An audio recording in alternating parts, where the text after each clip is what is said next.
Hello, beautiful souls. Welcome to the Art of the Oracle. I am happy to share with you the Crow Tarot and Kyle Gray's Angels and Ancestors, which is where we're going to start today. How are you all doing? I'd love to hear from you in the comments. Let me know what's going on in your world or anything that you would love to see a reading on. I'll take that into consideration, and maybe we can bring something around it in our daily messages. If this is the first time you've come to the channel, my name's Virginia, and I do a reading Monday through Friday to tap in and see what the energy holds. So today with the Angels and Ancestors, we're going to, this has been a really beautiful inspiration. Wow, okay, you saw that? It just like opened and fell out. So it has been quite a few cards all week long. Let's see what we have. Wow. Before meditation, the theme that's been going on all week has been about light. And in my, quieting and asking for what I need to know, that's what I was seeing literally is this bright light. And I heard that the light is going to get like even brighter, and to ease our way into this brightness. So with the Sun card, if I look at it like a tarot card, it's the bettering about any situation. It's the allowing of us to be able to see something. Now, this says enjoy success and happiness. Who doesn't want that, right? We all want success. We all want happiness. And we all want illumination. We want things to feel brighter and happier. So there's some aspect of that coming in today and this week.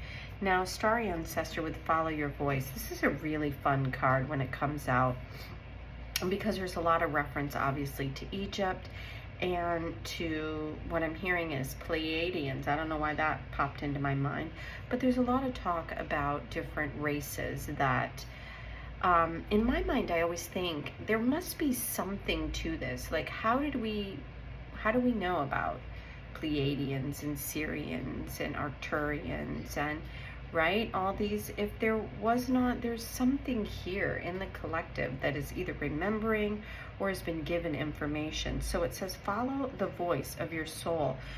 And I'm feeling like this could mean that when I feel like the sun energy is coming in, it's energy coming from above, which also relates to stars and ancestors and things like that.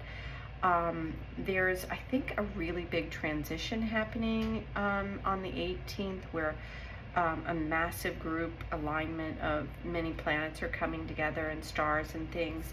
So we have the card Hold Your Space, and I think that this coming together is because there's a lot of energy that's going on that we're going to need to be able to kind of focus, and because there could be a lot of turmoil. You know, when things are different or confusing, sometimes people are very reactive. And this is telling us that the things that are coming in today, this week, is that, and it could roll into this weekend, is that there's something really illuminating coming for us to see. And then there is something that is bringing about this deep wisdom, which is why I think this elder is here and this ancestral energy is here. Now with the Hold the Space card, I love that it has this beautiful like crystal, and he's got this walking stick with the druid. He reminds me again, like I'm feeling a lot of tarot energy here, right, with the Hermit, and just having the wisdom and the knowledge to go inward when things feel a little chaotic outside, or when you need answers. You're not going to get it from people outside of you generally.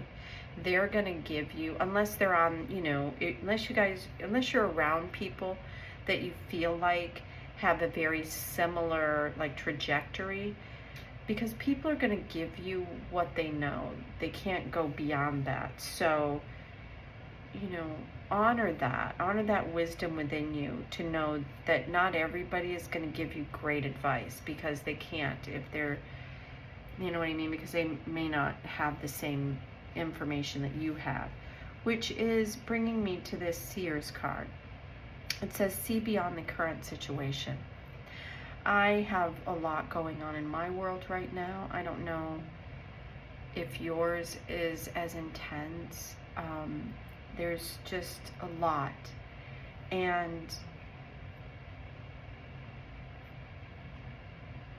it's all these endings, these things that are coming to an end now as we change into the new year. That's the fire horse. I didn't know that it changes in every February, but apparently it changes every February. That there is all these things that are letting go and ending. And it could be your mindset, it could be your relationships, it could be literally like me, where you're losing people that you love. And it's asking us to see. And she's got her eyes covered here because you don't see with your eyes, you see going inward, being able to go into the space, to follow that inner voice of your soul. Like it says here, let's go to the tarot to get final messages and clarity, please, on all this information, because it feels like a really illuminating, very almost spiritual week coming up. Wow. Okay. So I saw someone that had something similar to this that came out just in somebody that I have seen, and it was a tower moment. And the card, when it comes out as the tower, it is obviously an ending, and with endings we always have beginnings. So with the tower moment, a lot of times it feels very sudden. It feels like something that is unexpected, and where did that come from?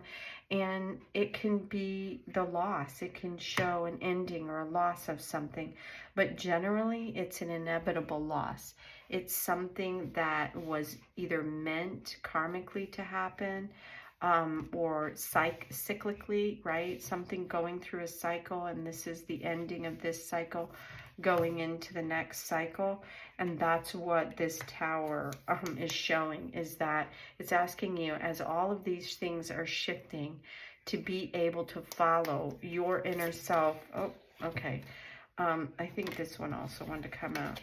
And oh, look at that. So it's interesting because every card that has come out this week first has been the Swords energy and then Cups. But this is showing us this beautiful foundation of energy wanting us to hold space, and that there's something above. It's like this is showing. It almost feels like this is like what is going on in the collective. There's all this tower moments. This is this not feeling like you're getting all the information. That's what I feel like is here in this Eight of Swords, is that you're all tied up in things and nothing really seems clear. But we also have the Eight in Wands. So I think that there's something about these double infinity that's coming in here, right? The eights are an infinity symbol if you lay them on their side. So we have this like not hearing or seeing or getting the information that you want to get. And then this is about having what you need to move forward. So when I look at eights are all about, in my mind, is about something coming together and being able to see. So in this particular card, it's like in this tarot card, it's almost asking you to, like, what this, you know, druid or hermit energy or going inward energy. It's like there's a lot going on around you in terms of, let's say, AI or information that's coming in, and it's asking you to almost close out the noise so you can really hear clearly, because it doesn't feel clear right now under the circumstances, because sometimes more is just more, and it makes everything feel like it's a little bit uncertain. And I love that it's being paired here, because the double eights feel almost like a breakthrough moment. It feels like, wow, you have realized that all this stuff coming in isn't really helpful. that you need to kind of limit the amount of information that you're getting so it doesn't become overwhelming and unclear, because that is part of what this tower moment, I feel like it is. It's the breaking away, the breaking open, the dropping of the things that used to be these towers, these structures that were holding everything in place are no longer valued at the same. It's just, they've almost become too big and they had to come down, is really what I'm hearing. So I actually really like this Eight of Swords energy right here in the middle, because it feels like it's asking you, see, if you even look at this, you know, the string here that's covering everything up is red, which brings in that grounded energy. And even though he feels a little bit trapped, which is exactly what a lot of times this card represents, is the overwhelming amount of information, and you can kind of feel like it's just too much.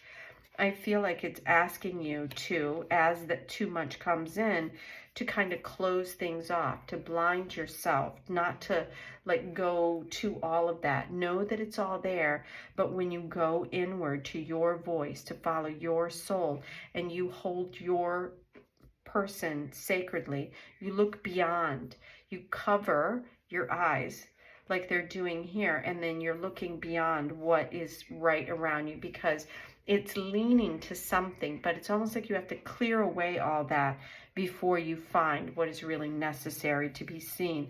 And when you do, that's when this giant leap goes forward into the direction, moving all this energy flow again, going outward to help you to, I know it feels, may feel a little bit vague, right? But when you have all the energy that you need, then moving forward is easy. When you have like too much and you feel like you're overwhelmed, what do? You don't move at all. So that's why this tower moment is literally like shifting all this information and like loosening everything up so we can literally begin again. And this is where I think we're going into, but this is like collective energy, and this is more if you can look at it on an individual basis, because these are things that it's asking personally for you to do, to keep the space, keep the energy flowing, and to know what's right for you, what's true for you, and that there's more than I think that we've been told, and more than everything has appeared from the surface. So I hope you enjoyed the reading today. Thank you so much for being here. Until tomorrow, have a magical day. Bye now.